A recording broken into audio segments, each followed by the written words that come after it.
कौन से अष्ट अंग जब भूमि को स्पर्शित होते हैं तब प्रणाम पूर्ण रूप से सफल माना जाता है? दोर्भ्याम पदभ्याम च जानुभ्याम। 2 हाथों से, 2 पैरों से और 2 घुटनों से। कितने हुए? 3।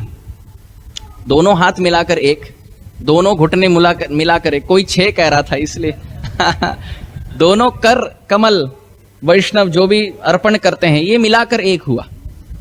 कई बार हम देखते हैं हाथ में ग्रंथ होता है, कई बार हाथ में माला होती है, कई हाथ में कुछ और सामग्री रखकर एक हाथ से हम दंडवत देते हैं।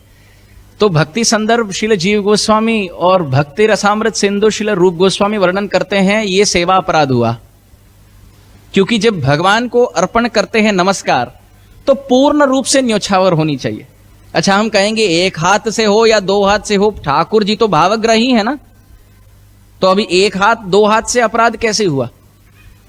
वैष्णव सद्धर्म शिष्ट परंपरा अनुसार ऐसा वर्णन आता है कि जब नमस्कार अर्पण करते हैं तो विचारधारा ऐसी होती है कि ठाकुर जी भगवान हमारे समक्ष उपस्थित हैं और हम हमारे हाथों से ऐसे धर के दोनों हाथों से उनके चरण को स्पर्श करते हैं।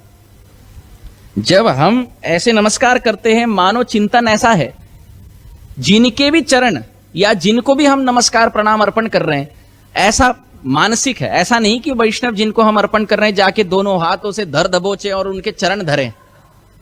कई बार तो युद्ध हो जाता है, एक वैष्णव दूसरे वैष्णव के चरण धर के नाना प्रभु आपके चरणों के पद धूलि से हमें अभिषिक्त करो। वो व्यक्ति कहे नहीं चरण में धूलि नहीं है, नहीं आपका चरण बहुत गंदा है, मैं जानता हूं कई सारी धूलि हैं।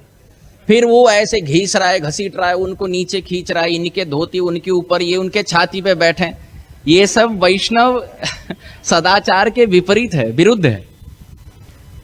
तो यदि कोई वैष्णव हम दूर से भी उनका दर्शन कर रहे हैं, हम पूर्ण रूप से नमस्कार करें और नमस्कार करते समय भाव ऐसे रहे कि हम हमारे हाथों से, दोनों हाथों से उनके चरण को स्पर्श कर रहे हैं। तो दोर्भ्याम पद